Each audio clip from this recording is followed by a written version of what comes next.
নাসার সাম্প্রতিক আর্টেমিশন 2 মিশনের সফল সমাপ্তি চন্দ্রপৃষ্ঠে মানুষের দীর্ঘমেয়াদী বসবাসের স্বপ্নকে আরো এক ধাপ এগিয়ে নিয়ে গেছে। চাঁদের দূরবর্তী প্রান্তে পরিচালিত এই অভিযানটি মূলত মঙ্গল গ্রহে ভবিষ্যতে মানব অভিযানের একটি মহড়া। 2030 সালের মধ্যেই চাঁদে স্থায়ী ঘাঁটি তৈরির পরিকল্পনা করছে নাসা, আর এ দৌড়ে পিছিয়ে নেই চীনও। বিশ্লেষকদের মতে চাঁদের অভ্যন্তরে রয়েছে বিশাল অর্থনৈতিক ভান্ডার। সেই ভান্ডার লুফে নিতেই বিশ্বজুড়ে এত প্রতিযোগিতা, এত হইচই। আবার কারো মতে এসব নিছকই কল্পনা।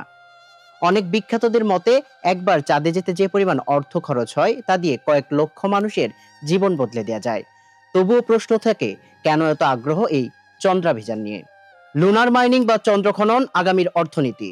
বর্তমানে মহাকাশ গবেষণার মূল আকর্ষণ কেবল নতুন দিগন্ত উন্মোচন নয়, বরং চাঁদের মাটিতে লুকিয়ে থাকা বিশাল অর্থনৈতিক সম্ভাবনা। গবেষকরা বলছেন, চাঁদের ধূলিকণা বা লুনার রেগোলিথ এ রয়েছে হাইড্রোজেন, কার্বন ডাইঅক্সাইড এবং মিথেনের মতো উদ্বায়ী পদার্থ। এছাড়া সিলিকা অক্সাইড এবং অ্যালুমিনিয়াম ও টাইটানিয়ামের মতো গুরুত্বপূর্ণ ধাতুর সন্ধান পাওয়া গেছে চাঁদে, যা অবকাঠামো নির্মাণে সহায়ক হবে। সবচেয়ে মূল্যবান সম্পদ হিসেবে বিবেচিত হচ্ছে হিলিয়াম 3। পৃথিবীতে এটি অত্যন্ত বিরল হলেও চাঁদে এর প্রাচুর্য রয়েছে, যা ভবিষ্যতে দূষণমুক্ত নিউক্লিয়ার ফিশন শক্তির প্রধান উৎস হতে পারে। এই বিপুল সম্পদ আরোহণের লক্ষ্যে সরকারি সংস্থার পাশাপাশি বেসরকারি প্রতিষ্ঠানগুলো এখন উন্নত প্রযুক্তি উদ্ভাবনে কাজ করছে।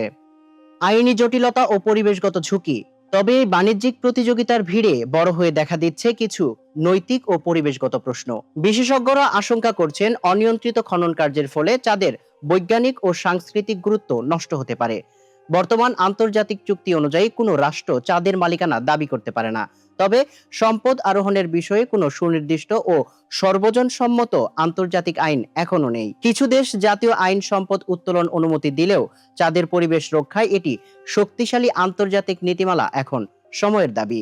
চন্দ্র সম্পদ কি কেবল শক্তিশালী রাষ্ট্রগুলোর দখলে থাকবে, নাকি মানবজাতির সাধারণ উত্তরাধিকার হিসাবে সংরক্ষিত হবে? সেই বিতর্ক এখন বিশ্বজুড়ে। সামিউল ইসলাম, মানবকণ্ঠ।